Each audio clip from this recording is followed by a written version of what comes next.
안녕하세요, 정재훈입니다.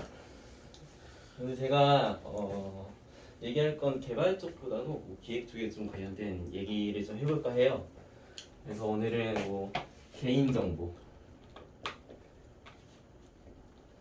이게 뭘까에 대해서 얘기를 해볼게요. 그리고 흔히 이제 개발을 할 때 기획자가 있을 거고 뭐 개발자가 있을 거고 코더가 있을 거예요. 차이점이 어떻게 될까요?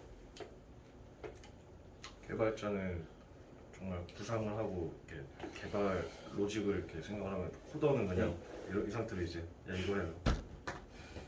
맞아요. 그래서 시키는 것만 하는 게 이제 그건데, 네, 어쨌든 그래서 개발자가 돼야 돼요. 저희는 그러니까 개발을 하다가 뭔가 법적인거나 아니면 어떻게 개발하는 구성이나 이런 것들을 기획자처럼만큼은 아니어도 조금 생각을 해야 된다라는 거죠. 그래서 우리가 홈페이지나 웹페이지를 개발할 때 항상 걸리는 게 개인정보 처리를 어떻게 해야 되냐에 대해서 많이 걸려요. 그래서 홈페이지나 웹페이지를 개발을 안 해. 은영님 빼고는 다 해보셨나요? 개인적으로 가지고 계신 것도 있으시고, 네. 그때 뭐 회원가입이나 로그인 이런 거를 구현하셨을 텐데 이때 좀 문제가 됐을 수도 있어요. 어떻게 보면. 그래서 우리가 일반적으로 그 얘기는 좀 뒤로 미루고 개인정보에 대한 타이틀을 한번 알아볼게요. 개인정보는 크게 두 가지로 나뉘어요. 민감정보와 식별정보. 식별정보는 또 크게 두 가지로 나뉩니다. 고유 식별정보. 그 다음에 개인 식별정보. 자, 여기 질문 하나 드릴게요. 우리가 일단 민감정보는 뭘까요? 어떤 항목이 들어갈까요? 주민등록번호 뒷자리. 아니에요. 이름. 아니에요. 전화번호? 아니에요. 말 그대로 아예 민감한 뒷자리. 정보예요. 나에 대해서 민감한 성별? 정보. 아니에요. 전 주민등록번호 뒷자리 굉장히 민감한데. 민감해도 그거는 다른 데 들어갑니다. 주소? 아니에요. 이거 다 저기 좀 추상적이에요. 고유식별 정보. 내가 사용한 기록. 아니에요. 나이? 아니에요. 그거는 식별 정보 중에 일부일 텐데. 맞아요, 맞아요. 네. 아이디? 아니에요. 비밀번호. 추상적인 거면은 검색 뭐 기록. 내가 거기다가 남겼던 정보들. 아무도 근처에도 못 가셔서 그래서 말씀드릴게요. 민감 정보는 정치, 성향, 아, 뭐 민감하긴 아니면 한데. 병력, 어떤 병명이 있냐, 아니면 성생활 같은 거, 아니면 뭐 민감하네요. 유전자 뭐 이런 것들, 기록들이 다 들어가요. 이거는 개인 좀 친해도 얘기하기 껄끄러운 것들이잖아요. 좀 이런 것들이 들어가고요. 식별 정보에서 고유 식별 정보가 뭘까요? 정말 이거 하나로도 나를 고유하게 식별할 수 있는 정보예요. 주민등록번호. 맞아요.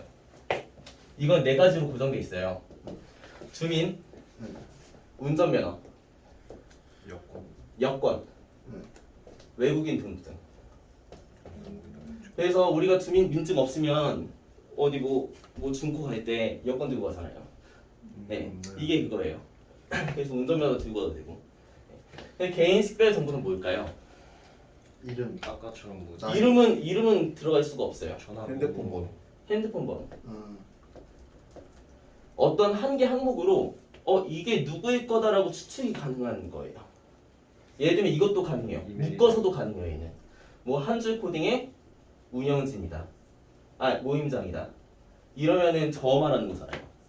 아니면 어디 회사의 어디 부서의 누구다 라고 하면 그 사람을 지칭하는 거잖아요. 이게 개인 식별 정보로 들어갑니다. 그래서 우리가 이것들을 웹페이지를 개발할 때 고려를 해야 되는 거예요. 이걸 어떻게 고려해야 되냐 생각을 해보면 다행히도 우리가 법이라는 게 있어요. 그래서 우리가 개인정보를 관리할 때는 총 두 가지의 법이 들어가는데 망법, 정보통신망법을 줄여서 망법이라고 해요. 개인정보 보호법. 두 가지의 모든 게 다 나와 있습니다. 그래서 첫 번째로 얘를 어떻게 관리하냐, 개인정보 보호법에 항목에 나와 있어요. 그래서 첫 번째 뭐 주체의 동의를 받아야 되고 뭐 수집하는 이용 목적 뭐 항목 보유 기간 얼마나 할 거냐 뭐 두 번째는 뭐 이거를 우리가 최소한 수집할 거다라고 명시를 해줘야 돼요. 최소한 수집. 그 다음에 세 번째는 제3자 동의 시 제3자한테 제공할 때 동의 따로 받겠다라는 거. 그 다음에 이거를 수집한 이외의 거는 제3자한테 제공할 수 없다. 이렇게 나와 있어요.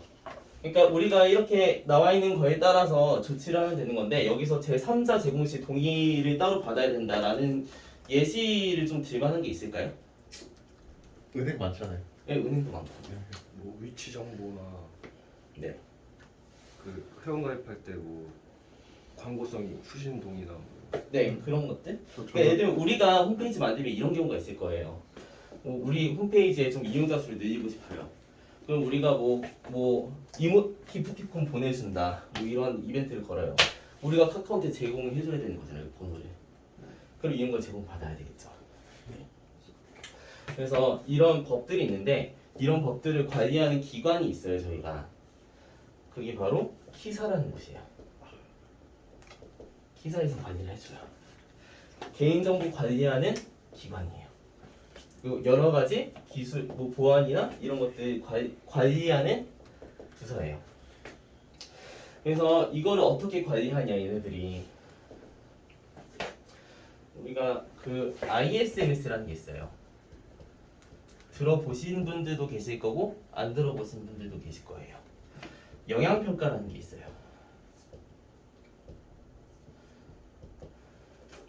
ISMS라고 들어보셨나요?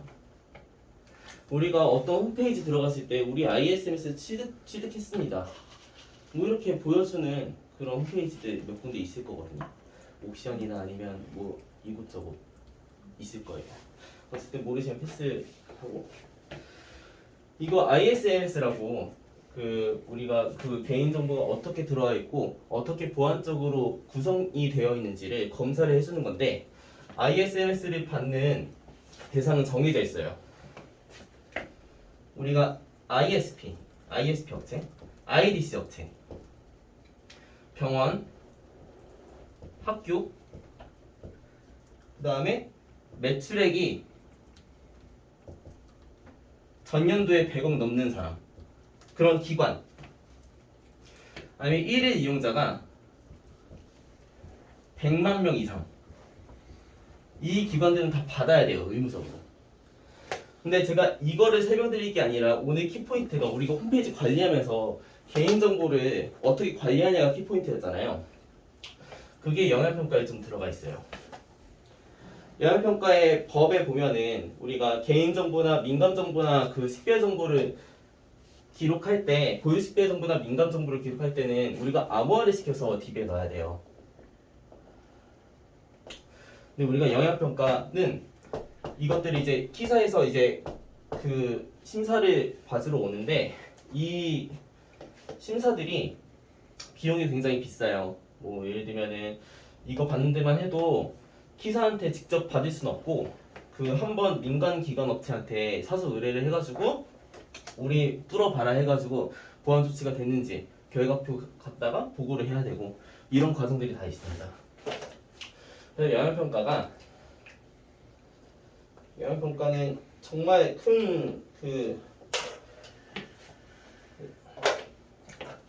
그 검사라서 얘는 민감 정보나 고유 식별 정보가 5만 건 들어가 있으면 무조건 받아야 되고요. 아니면은 우리가 연계 사이트. 우리가 사이트가 하나만 관리할 수 있지만 다른 사이트를 연계해서 관리할 수가 있잖아요. 그런 개인 식별 정보가 50만 건 들어가 있다. 아니면은 그냥 사이트 내에서 개인 식별 정보가 100만 건 있다. 라고 하면 영향평가를 무조건 받아야 됩니다. 이 항목에는 여러 가지가 있어요. 뭐 아까 설명드렸다시피 개인 정보를 관리를 어떻게 하는지, 확인을 어떻게 했는지 그런 문서들이 다 있어야 되고요. 뭐 그 절차는 어떻게 되는지, 뭐 개인정보 사고가 터졌을 때 어떻게 조치를 하는지 시뮬레이션을 다 했냐 이런 것들이 다 들어가 있습니다. 그래서 제가 이제 학교에서 근무하면서도 이런 것들을 막 하다 보니까 좀 공부를 하게 됐고요. 근데 우리가 이게 개인정보보호법이나 이렇게 나와 있는데 안 지키면 어떻게 할 건데? 이게 좀 궁금하시지 않나요? 네. 이거 안 지키면 어떻게 될까요? 벌금 물지 않나요? 네. 먹는 게 제일 좋다. 그러니까 우선 우리가 동의를 받아야 되잖아요. 근데 우리가 개인적으로 만든 사이트에서 이런 동의가 없다라고 하고 다른 사람이 신고를 했을 경우에는 우리가 그 개인정보 그 침해에 대한 그 법령이 나와 있는 거를 보면 과태료 5천만 원 이하 봅니다. 싸네. 네. 기업 입장에서 성과가 아니에요. 그래서 막 그럴 수 여기저기서 있죠. 쓰는구나. 네. 근데 어떻게 보면 이게 되게 크니까 개인적으로 막 하다가 걸리면은 크니까 이런 거 고려하셔야 되고 그리고 우리가 개인정보가 노출되면은 우리가 피해를 신청할 수 있어요. 고소도 할 수 있고. 그래서 좀 재미난 예시가 있어요. 예전에 그 인터파크에서 2016년도에 인터파크에서 아, 개인정보 터졌어요 한번. 유출 엄청 많이. 그래서 유출이 이게 좀 유명할 거예요. 그래서 홈페이지 게시를 막 해놨어요. 뭐 어떤 뭐 개인정보 침해가 있고 어떤 게 새 나갔다. 그게 또 공지를 하는 게 여기 법령에 다 나와 있어요. 며칠간 얼마나 게시를 해야 된다라고 해가지고. 그래서 나왔고 기사도 막 빠바방 터지고 해가지고 어쨌든 이렇게 올라왔습니다. 그럼 개인적으로 이거를 침해를 고소를 할 수 있다라고 했잖아요. 이때 사람들이 모여서 고소를 했어요. 고소를 했어요. 근데 이게 어떻게 됐냐면 어떻게 됐을까요? 소송을 했는데 아직도 운영하고 있는 거 보면은 개인당 1,000원이던가? 네? 개인당 1,000원 보상에다 8,000원 그것밖에 안 됐던 거라고. 아시네요? 알고 그래서 이게 법령 자체가 애매하고 어떻게 피해를 보상했고 피해 규모가 얼마나 큰지를 예측하기가 힘들다 그래가지고 판결은 여기서 총 2,400명이 신청을 했어요. 그래서 개인당 10만 원 지급 10만 원. 이걸로 땅땅 쳤습니다. 이것도 한 몇 년 끌었대요. 2년가 끌었대요. 그래가지고 판결 이렇게 나가지고 받았다고는 하네요. 그래서 이런 침해 자체가 어쨌든 제가 말씀드리고 싶었던 거는 개인적으로 홈페이지를 구축을 하거나 아니면 회사에서 뭔가 기획을 하거나 했을 때 꼭 동의 같은 거 신경 써야 되고 암호화 신경 써야 된다 라는 거를 말씀드리고 싶었어요.